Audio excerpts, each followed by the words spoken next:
Olá!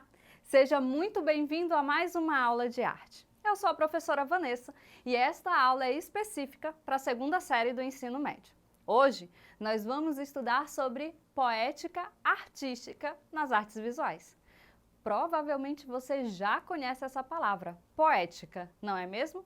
Afinal de contas, você já estudou sobre isso na filosofia e, consequentemente, na arte. Vamos entender um pouquinho o que significa esse termo? Acompanha comigo então no primeiro slide. Eu vou compartilhar com você trechos de um artigo cujo título é Poéticas, a criação artística em ficção com os tempos presentes. O autor é Gessé Almeida Araújo. Você pode pesquisar esse título na internet para ler o artigo inteiro, se assim você desejar. Os fundamentos filosóficos do termo poética, usados reflexivamente no campo estético, lembrem-se que estética é um campo da filosofia, datam da antiguidade clássica, cuja referência mais conhecida é a célebre proposição teórica do filósofo grego Aristóteles, em sua obra homônima, ou seja, de mesmo nome, Poética, 1991. Apesar das evidentes diferenças entre o que escreveu e o mencionado estudioso e as demais concepções em torno do mesmo tema, faz-se importante uma abordagem de sua obra como um guião de quase todas as outras proposições historicamente concebidas. Nos slides de hoje, vocês vão ver algumas imagens, algumas obras de arte das mais famosas que a gente já conhece na nossa história ocidental. E aí, no primeiro slide, vocês estão vendo Moça com Brinco de Pérola, de Vermeer. Essa obra é tão famosa que tem inclusive um filme com o mesmo nome. Se você não assistiu e tem interesse de assistir, procura no YouTube, lá você vai encontrar o filme completo, tá bom? A próxima lâmina do nosso slide, nós temos então Mona Lisa, de Leonardo da Vinci, que você também já conhece. Todas essas obras que vocês vão ver hoje, elas estão disponíveis no site, você deve estar vendo aí bem pequenininho do lado da obra de arte da Mona Lisa, o site culturagenial.com.br, pinturas mais famosas do mundo. E aí observem que cada artista tem uma forma particular de criar a sua obra de arte. Observem os traços das pessoas que vocês vão ver. Embora eles estejam retratando, representando a figura humana, cada um deles cria de uma forma diferente. Então observem o que diz o nosso slide. Além do grego, outros teóricos que se debruçaram sobre o seu estudo, ampliando suas possibilidades interpretativas, serão abordados no sentido de melhor compreender o modo como tenho refletido acerca das poéticas que vislumbro nas pesquisas que desenvolvo, cujo viés não se surfa a friccionar elementos historiográficos e filosóficos na interpretação do fenômeno teatral. E aí vocês vão entender por que ele fala do fenômeno teatral, porque o fenômeno teatral é uma representação mimética da vida do sujeito cotidiano. E essa fala é uma fala específica do autor do nosso artigo. Então ele coloca para a gente o que ele está levando em consideração para tecer esses comentários acerca do que seria a poética na criação artística. Assim, as reflexões que compõem este artigo partem de uma aproximação com o universo teórico em torno desta terminologia. Qual a terminologia? A poética, tendo como ponto de partida o referencial histórico de Aristóteles e autores contemporâneos que dedicaram estudos ao campo estético, mormente suas querelas conceituais. Então observem, não se preocupem muito com os termos que nós vamos encontrar aqui, são termos que trazem questões muito teóricas, muito conceituais, afinal de contas nós estamos falando de filosofia, da filosofia da arte, a poética, do ramo da estética que nós já estudamos na filosofia. Então alguns termos nós precisamos estar o tempo todo dialogando com a filosofia que você já conhece. E aí olha só o que ele diz, Aristóteles resguarda como elemento crucial do viés interpretativo por ele privilegiado a poesia como prática distinta de composição artística, compreendida de modo diverso do que hoje conhecemos, visto que sua análise se mantém mais detidamente no estudo do poema trágico, isto é, a tragédia clássica grega. Então lembrem-se que nós estávamos falando há pouco sobre esse olhar da poética a partir do viés teatral. Por quê? Porque quando Aristóteles escreveu sobre a poética, ele falava sobre a tragédia clássica grega. E aí ele segue dizendo que o conceito fundamental da poética aristotélica, aqui tomado como salutar, refere-se à imitação, ou mimesis. O ato da reprodução mimética está intimamente relacionado ao fazer prático, à execução, à composição artística propriamente dita. E mais do que uma imitação daquilo que é visto no mundo real, está atrelado a uma recriação ou uma representação dele, concebida como uma leitura a partir do olhar do artista. Assim sendo, a poética está necessariamente associada ao aspecto da arte cuja exigência ontológica está calcada no ato da composição, ou seja, na invenção deliberada do ato criador.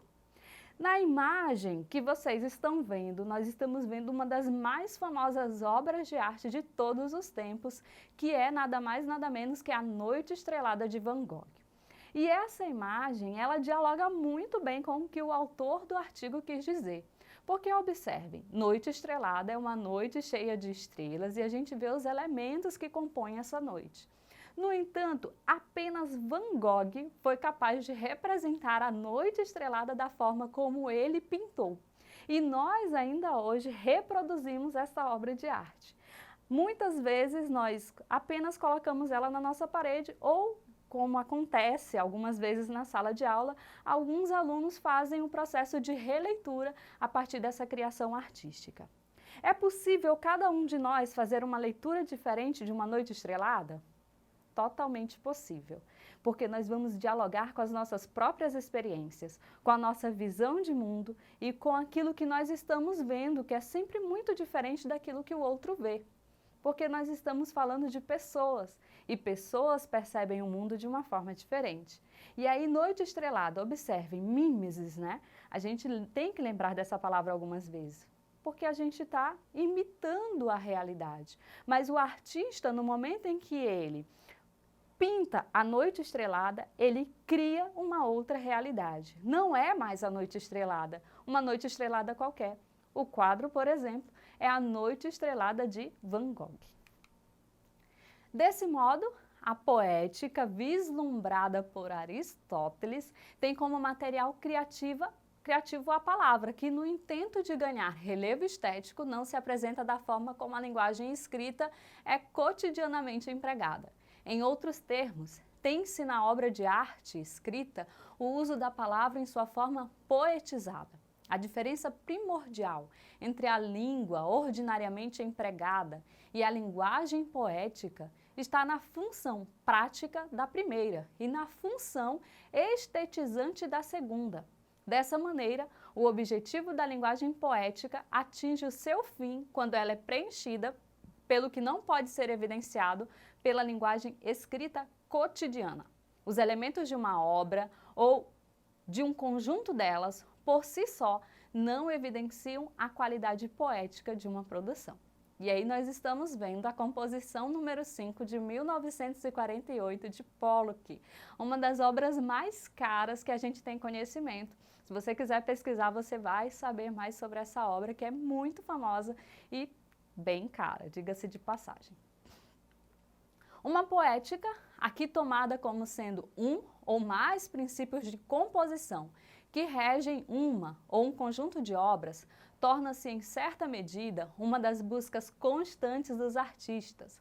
Todo artista busca, conscientemente ou não, a forma ideal na qual fluirá o seu pensamento ou sua meditação.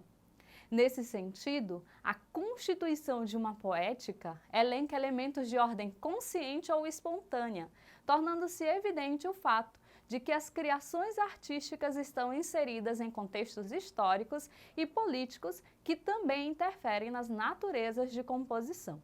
Ou seja, nós estamos o tempo todo sendo influenciados pela sociedade da qual nós fazemos parte. E todas as nossas vivências e experiências dessa sociedade afetam a forma de criar uma obra de arte, por exemplo. E aí, a imagem que nós vemos é da série de A Traição das Imagens de Magritte. E está escrito uma provocação nesta obra de arte que é: isto não é um cachimbo, que de fato dialoga muito bem com aquilo que Aristóteles já falava. A arte é uma mera representação da realidade, ela não é a realidade. Então nós vemos aí uma imagem de um cachimbo. O termo poética, dentro de um entendimento mais amplo, concerne a outras partes, ou melhor, a tudo aquilo que é produzido fazendo uso deliberado de uma composição estética e não apenas a poesia dramática, arte a qual Aristóteles e outros se dedicaram interpretando como realização, feitura. Assim, é possível referir-se à poética no sentido aristotélico e ao poético. A poética celebrizou-se na história dos estudos literários como campo de atividade teórica de obras de arte. Por seu turno, o poético designa, segundo a proposição de Dessons, o sistema interno de uma obra, aquilo que faz sua coerência e sua diferença. E aí nós estamos vendo mais uma obra de arte que representa pessoas, é o Gótico Americano de Grunwald. Por fim, quero que vocês lembrem-se disso, a poética pode ser compreendido como a arte e a ciência do poético, ou seja, o fruto da atividade criadora humana. A poética cria o poético, como postula Henri Surrami. Isso se dá, notadamente, pelo fato da arte ser dependente da percepção humana para tornar-se poética. Logo, ela se dá como fruto de algum nível de consciência estética da parte do sujeito criador. É o artista que, a partir de sua experiência criadora, constitui, conscientemente ou não, um modo de operação em sua obra. Assim, ela se apresenta como um cosmo que acumula em si determinados caracteres poéticos em um espaço relativamente pequeno, visto que a obra, em geral, não tem uma duração infinita. E aí também uma das obras mais famosas e reproduzidas na internet é o Beijo de Klimt, né? Nós vemos aí a representação da figura humana de um momento de intimidade entre um casal, por exemplo. Certo, gente? Então, nós estamos chegando ao final da nossa aula sobre poética artística nas artes visuais. É interessante que vocês percebam que todo artista, ele tem a sua forma individual de criar. Então, nós não estamos falando apenas de copiar obras de arte, nós estamos falando do momento de criação, de quando eu, enquanto artista, observo o mundo e represento ele a partir de minhas próprias experiências, dialogando com o momento em que eu vivo, com a sociedade em que eu vivo e, a partir disso, criando a minha própria poética, certo? Eu espero que vocês tenham entendido essa temática. Se não entenderam, dialogue com o professor de vocês e vamos para o Exercitando de hoje, tá bom? Anota lá. Primeiro, você vai definir com suas palavras o que é poética artística. Segundo, você vai descrever de que maneira o momento histórico e a cultura de uma sociedade podem influenciar na criação do artista. Terceiro, você vai compartilhar a resposta com o seu professor de arte. Estamos chegando ao final da nossa aula. Antes de me despedir, quero te fazer um convite para você acessar a plataforma Eduque. Lá você vai encontrar essa aula e outras organizadas pela série que você estuda e os componentes curriculares que você tiver interesse em acessar, tá bom? É isso, nos vemos, até mais!